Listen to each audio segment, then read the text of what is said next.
আমি তো আমার মনে আছে যে আমার দুর্গাপূজার একটা গানের শুটিং হচ্ছিল কলকাতায়, আমার আর উষাদির একটা গান, আচ্ছা। যেটা যে সারেগামাপা থেকে বেরোলো। হ্যাঁ, হ্যাঁ, ওই গানটার শুটিংয়ে আমি চেঞ্জ করছিলাম, তখন আমার কাছে মনে হয়েছে যে আই ফেল্ট লাম্প।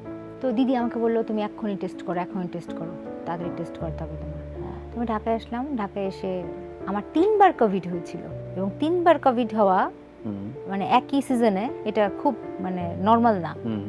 তো যাই টেস্ট করলাম, আমার মনে হচ্ছে এবার কি রে, আমি যখন ওইটা করা হলো, কি বলে ওটাকে জানি, বায়োপসি, আমাকে তো বললো এটা পজিটিভ। আমরা ক্যান্সার মানেই তো জানি যে মরে যাচ্ছি, আমার কাছে নাই। আমার বাসায় গেলে আপনি দেখবেন আমার ঘর ভর্তি আমার সব ছবি টানানো। কারণ হচ্ছে যে আমি ভাবছি আমি মরে যাব, আমার বাবা মা কি দেখবে, আমার বাবা মা তো আমাকে আর পাবে না। তো আমি আমার মার পছন্দের মাকে দেখাইছি, আমার কোন ছবিগুলো তোমার বলো তো পছন্দ। মা তখনও জানে না আমার ক্যান্সার হয়েছে। মা বলে, কেন ছবি দিয়ে কি করবা?